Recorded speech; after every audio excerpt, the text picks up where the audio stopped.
I have a competition in me. I want no one else to succeed.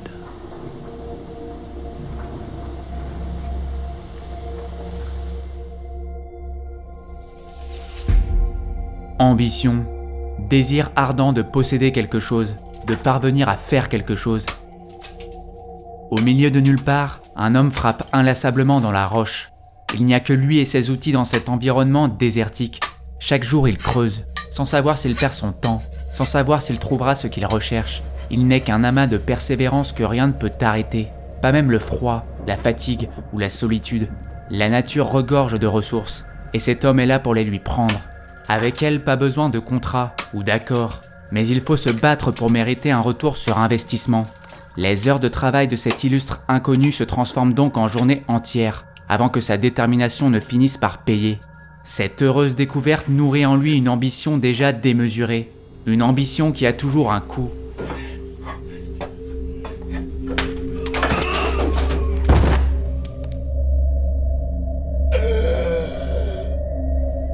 La jambe cassée, le souffle coupé, Daniel Plainview parvient à se hisser hors de cette fosse qui aurait pu être son tombeau. À plusieurs kilomètres de la ville la plus proche, il n'a que son ambition pour occuper son esprit et ainsi limiter sa douleur. Une ambition qui vient de se matérialiser sous nos yeux. Tirer le maximum de profit d'une ressource qui va changer le cours de la civilisation moderne. L'or noir.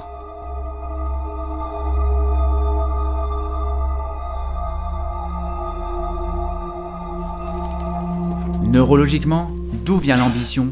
La motivation d'entreprendre se base sur une visualisation concrète des récompenses attendues par l'atteinte de l'objectif. Serais-je riche, respecté, admiré, craint ou aimé ? Peu importe ce qui vous anime, ce qui compte est que le gain espéré soit important à vos yeux. Plus ce gain aura de la valeur, plus la volonté d'agir sera grande. Daniel Plainview ne veut pas juste vivre du pétrole, il veut prospérer dessus. La zone du cerveau associée au traitement de la récompense est le striatum ventral. L'anticipation d'une récompense permet à la dopamine de s'y répandre et ainsi provoquer une forme de plaisir et d'excitation. Ces sensations agissent comme des moteurs émotionnels poussant à l'action. J'en avais parlé dans mes 2 vidéos sur la vengeance, chez Ellie de The Last of Us et Kim So-yoon de J'ai rencontré le diable. Ce qui sépare neurologiquement les ambitieux comme Plainview des autres est donc le niveau d'activation du striatum ventral lors de l'anticipation de gains. Mais comment maintenir l'étincelle de motivation initiale ? En nous inspirant de la méthode Plainview, agir avant de réfléchir.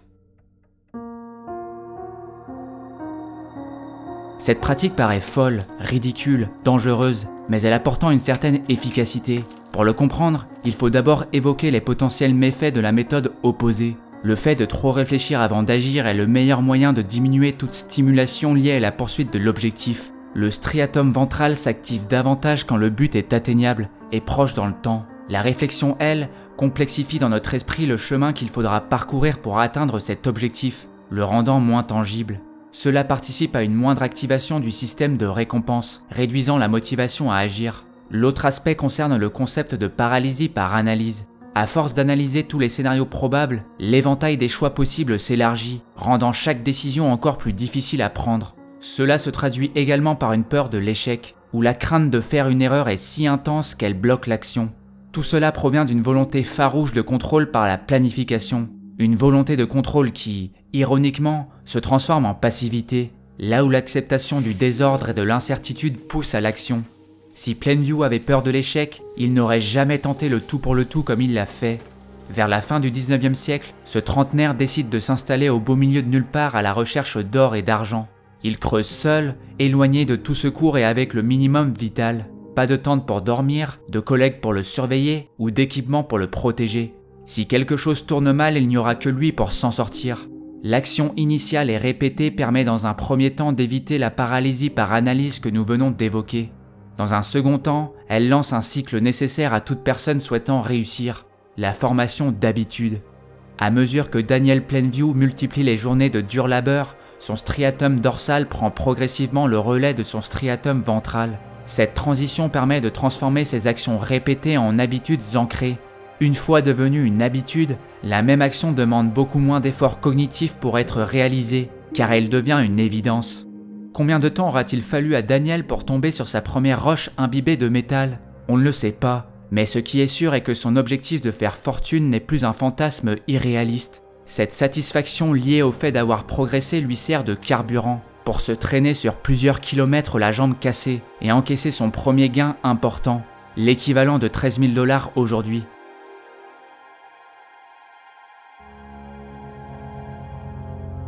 Quatre ans plus tard, l'entreprise individuelle est devenue une équipe. Les conditions de travail sont moins dangereuses et l'efficacité est de mise. Daniel a appris par la pratique. En faisant face aux obstacles du quotidien, il a permis à une autre zone de son cerveau de maximiser sa motivation, le cortex préfrontal. L'un des rôles essentiels de cette zone est de réguler la réponse émotionnelle face aux obstacles rencontrés et de faciliter l'adaptation nécessaire pour les surmonter. Lorsque l'individu fait des erreurs, le cortex préfrontal intervient pour l'aider à progresser dans plusieurs domaines cruciaux à l'atteinte de son objectif. Tout d'abord, la régulation émotionnelle, qui lui permet de garder son calme en cas d'échec. Ensuite, la capacité d'adaptation, qui se manifeste par une meilleure aptitude à apprendre des erreurs passées et à ajuster ses stratégies pour faire face aux nouveaux obstacles. Enfin, il y a la résilience, qui s'améliore à chaque obstacle franchi et qui participe au maintien des efforts consentis pour réaliser l'objectif. Toutes ces progressions ne sont possibles qu'en phase d'action, et non pas en phase initiale d'analyse. Voilà pourquoi l'action avant la réflexion peut être une méthode efficace pour tous ceux qui visent haut et loin. Parfois les erreurs vous font apprendre, parfois elles sont source d'opportunités. Sans le vouloir, l'équipe de Daniel tombe sur un gisement de pétrole. L'euphorie liée à cette découverte est néanmoins de courte durée.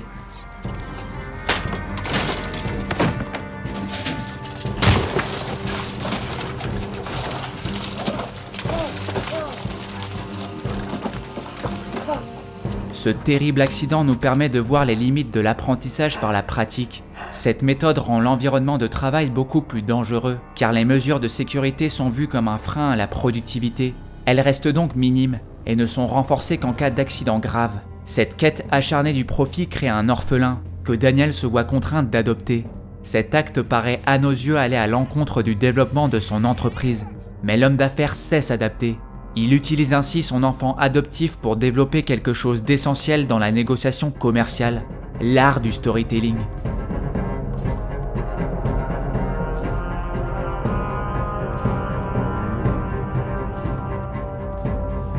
I'm a family man. I run a family business. This is my son and my partner, H.W. Plainview. We offer you the bond of family that very few oilmen can understand.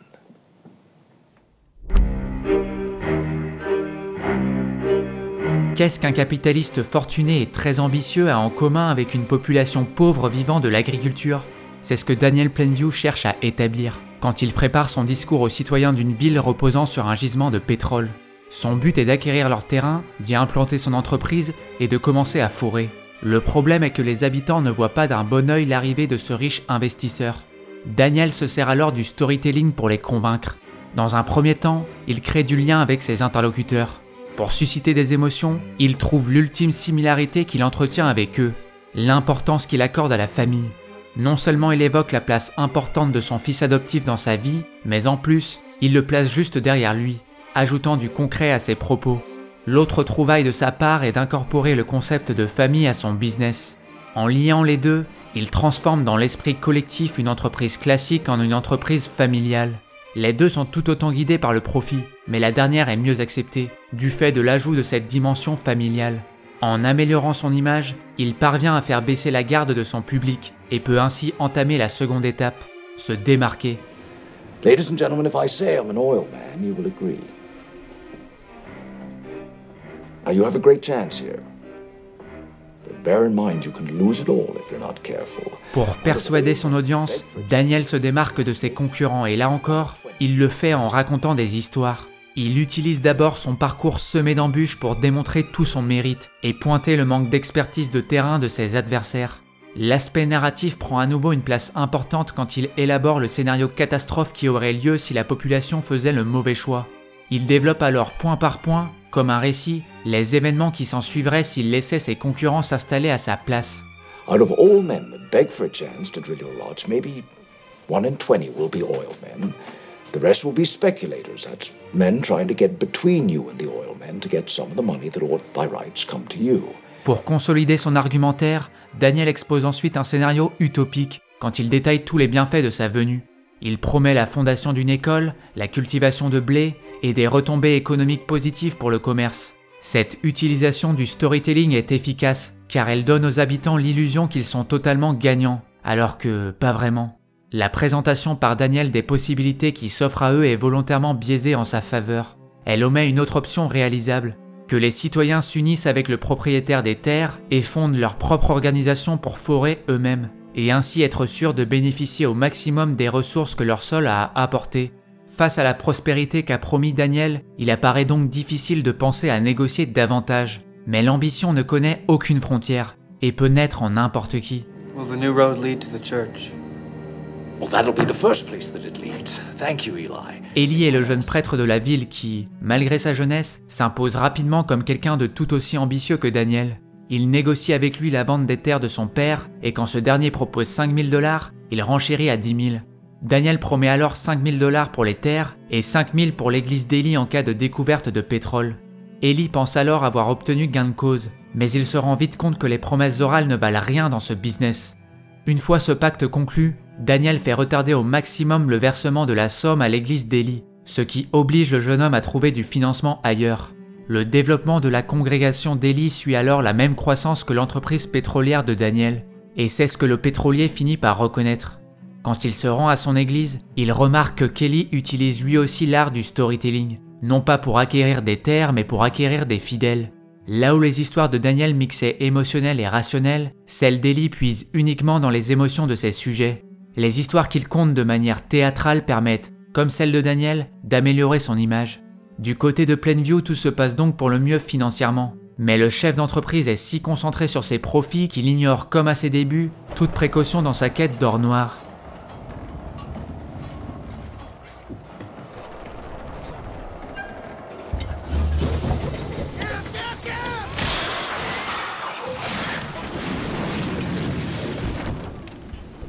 Lights out!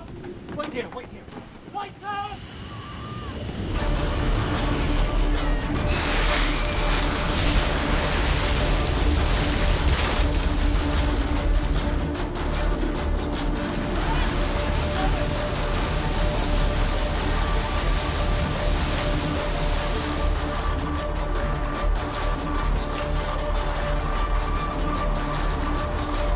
Were you hit the head? Tell me. Tell me if you were. I can't hear my voice.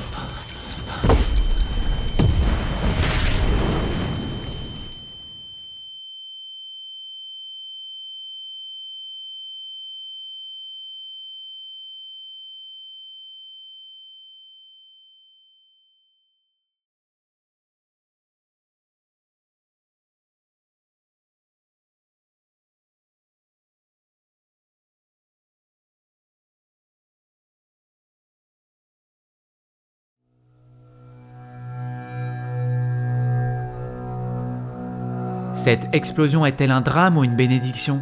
Le terrain que Daniel a acquis abrite un océan de pétrole. Cette flamme inarrêtable représente donc le futur écoulement d'argent sans fin qui l'attend. Mais elle annonce aussi un bouleversement dans sa relation avec son fils. HW vient de perdre l'audition, et la réaction de son père nous montre une nouvelle facette de sa personnalité.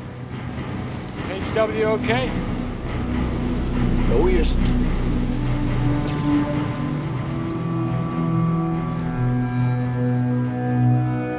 La réaction de Daniel quant au handicap de son fils nous indique la présence de traits de personnalité psychopathique. À chaud, il est très inquiet, puis voyant que sa vie n'est pas en danger, il l'ignore complètement. Une fois que ces hommes parviennent à maîtriser le feu, nous remarquons qu'ils le réconfortent, mais on ne sait pas s'il est triste pour ce dernier ou pour lui-même. Est-il triste que son enfant soit handicapé à un si jeune âge, ou est-il triste que ce handicap ne freine non seulement sa relation avec lui, mais aussi les plans qu'il avait pour lui? La réalité est que son fils vient de passer d'un atout à un poids. Son ambition folle l'éloigne de lui et renforce ses traits psychopathiques déjà existants dans un cercle vicieux où chacun nourrit l'autre. Même si sa vision à long terme le distingue de nombreux psychopathes, d'autres traits permettent d'identifier les raisons de sa réussite professionnelle. Il y a en premier lieu l'origine même de son ambition, qui provient d'un besoin fort de stimulation et qui se matérialise par les risques qu'il prend sur sa santé et sa sécurité durant ses premières années d'entrepreneuriat. On remarque dans un second temps un manque d'empathie, qui lui est d'une grande aide pour atteindre ses objectifs. C'est en effet ce trait de personnalité qui permet l'utilisation de méthodes trompeuses pour développer son entreprise. Il use de son charme superficiel, de mensonges et de manipulations pour obtenir ce qu'il veut, des fausses promesses aux histoires biaisées en sa faveur. La philosophie de Daniel Plainview pourrait donc être résumée en un adage. Il ne faut jamais laisser la vérité gâcher une bonne histoire. Ces traits de personnalité se manifestent de manière comportementale par un parasitisme et une irresponsabilité absolue.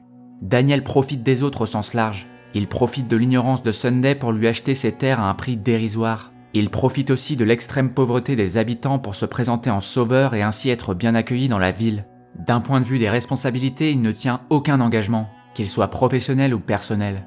Il refuse de verser les 5 000 $ promis à l'église d'Eli et l'agresse quand il les réclame une fois de trop. Il renonce aussi à son projet de culture de blé, trahissant les promesses faites aux habitants à son arrivée. Peu après, quand son enfant devient sourd, il refuse d'apprendre la langue des signes et le délaisse pour se concentrer sur son business. Isolé du monde par sa surdité et par la quasi-absence de son père, HW est au plus bas moralement. Se sentant invisible, il tente un dernier acte désespéré pour attirer l'attention de son père.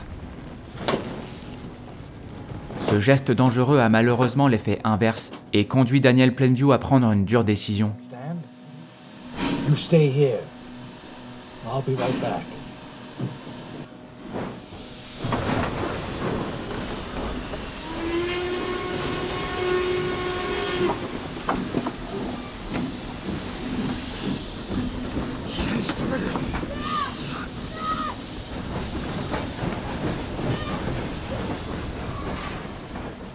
L'ambition professionnelle de Daniel le pousse à éloigner son fils en l'envoyant dans un pensionnat adapté aux personnes sourdes. Il n'a pas pour autant totalement perdu toute son humanité, car on remarque une certaine souffrance durant ses adieux. En revisionnant ce moment, on peut voir que Daniel laisse échapper une larme, dénotant des remords, de la culpabilité et des émotions que l'on ne soupçonnait pas jusqu'ici. Il en va de même quand un homme se présentant comme son frère reprend contact avec lui. Après plusieurs semaines passées ensemble à renouer du lien, Daniel découvre que l'homme en question n'est qu'un imposteur. Il a seulement côtoyé son frère avant sa mort et s'est ensuite servi de son journal intime pour se faire passer pour lui de manière cohérente. La tristesse qui habite Daniel nous montre une nouvelle fois qu'il n'est pas dénué d'émotions, mais qu'il a lui aussi besoin d'attache.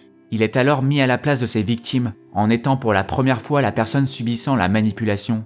Touché dans son orgueil, il décide d'effacer les traces de cette humiliation, afin que personne ne découvre cet échec cuisant. En passant un nouveau stade dans l'illégalité, Daniel nous expose toute sa polyvalence criminelle. En plus de ce meurtre, il use de tromperie pour négocier, il n'applique pas les normes de sécurité pour ses travailleurs, et il se permet même de voler des ressources grâce à du forage directionnel. En forant en diagonale, il parvient à récupérer le pétrole situé sous les terres qu'il ne possède pas, rendant l'activité encore moins coûteuse. Même s'il décide de récupérer la garde de son fils, leur lien est à jamais brisé par la lâcheté dont le pétrolier a fait preuve. Il refuse toujours d'apprendre à communiquer avec lui en langue des signes, le maintenant à distance. HW n'a alors plus que son interprète et mari à ses côtés, la fille de l'ancien propriétaire des terres acquises par Plainview. La désaffection de son père le contraint donc à prendre son envol bien plus tôt que prévu. Quand HW se jette dans le vide, Marie fait de même, pour le meilleur et pour le pire.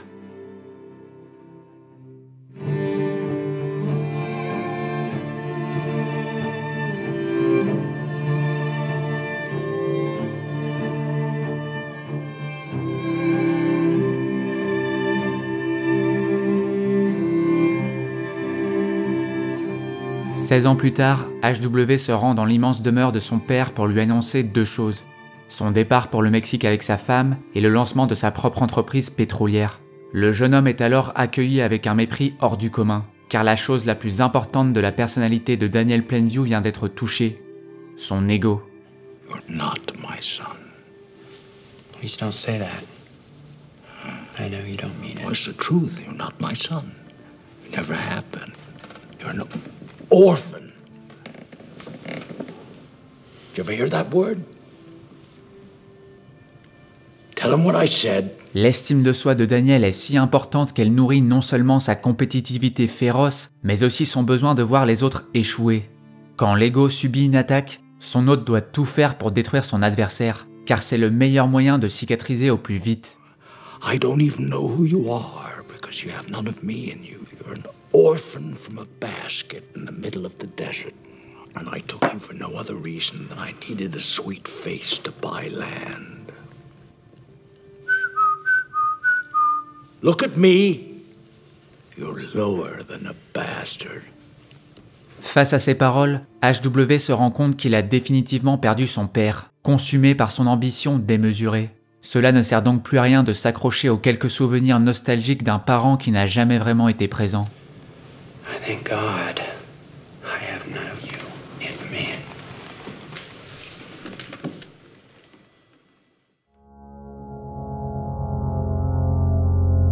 L'histoire de Daniel Plainview est donc celle d'un homme cupide et égoïste chez qui l'ambition folle n'a fait qu'exacerber les traits psychopathiques. Il obtient au final 13 sur 16 au facteur 1 du PCLR et 12 sur 20 au facteur 2, soit un score total de 25 sur 40. Il passerait donc le seuil européen permettant d'être diagnostiqué psychopathe. On remarque en effet une grande tendance à la manipulation et au mensonge, qui lui sont utiles pour atteindre ses objectifs. On perçoit également un manque d'empathie, que cela soit par rapport au handicap de son fils ou à la sécurité de ses travailleurs. D'un point de vue comportemental, son recours à la violence, à l'intimidation et sa volonté incessante de profiter des autres en font quelqu'un de très dangereux à côtoyer. On dénote néanmoins certaines émotions comme les remords et la culpabilité, qui l'empêchent de passer le seuil américain des 30 sur 40. Même s'il souhaitait au départ uniquement se servir de HW comme outil de négociation commerciale, on remarque qu'avec le temps, il a malheureusement fait le choix de refouler ses émotions par peur que cela perturbe ses affaires. Quand son enfant décide de partir au Mexique, sa réaction irrespectueuse n'est donc pas celle de quelqu'un d'inhumain, mais de quelqu'un qui se sent trahi par la seule personne qu'il a aimée dans sa vie. Pour remédier à cette blessure narcissique, il cherche à l'humilier, sans succès. Il reporte donc ce besoin de destruction sur son visiteur suivant, Ellie. Le prêtre reprend ainsi des nouvelles dans le but de quémander de l'argent après s'être ruiné. Il propose donc à Daniel de forer dans les terres de William Bandy, les seules terres n'ayant pas été vendues à son entreprise. Ellie récupérerait ensuite une partie des revenus et pourrait éponger ses dettes. Faussement charitable, Daniel accepte, à la condition qu'Ellie remette en cause haut et fort toutes ses croyances religieuses. Cette requête humiliante est au départ rejetée par le prêtre, mais Daniel insiste et obtient une nouvelle fois ce qu'il désire. I am a false prophet. God is a super... Eli, stop. Just imagine this is your church here, and you have a full congregation, so... I am a false prophet. God is a superstition. Can't hear you at the back. I am a false prophet. God is a superstition. Say it again. I am a false prophet. God is a superstition. Those areas have been drilled.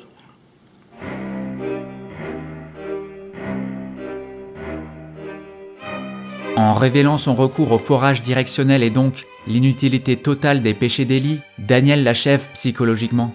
Le fait de pousser un homme de foi dans le vice est une extase pour lui, car le vieil homme a atteint tous ses objectifs de pouvoir et d'argent, mais pas encore de domination. La seule chose qui lui reste pour prendre du plaisir est donc de voir ses adversaires échouer. Mais plus que ça, il veut qu'ils se sentent humiliés et écrasés sous son poids. La première image de Daniel Plainview le dépeignait en train de frapper inlassablement dans la roche. La dernière le montre en train de frapper inlassablement dans la concurrence.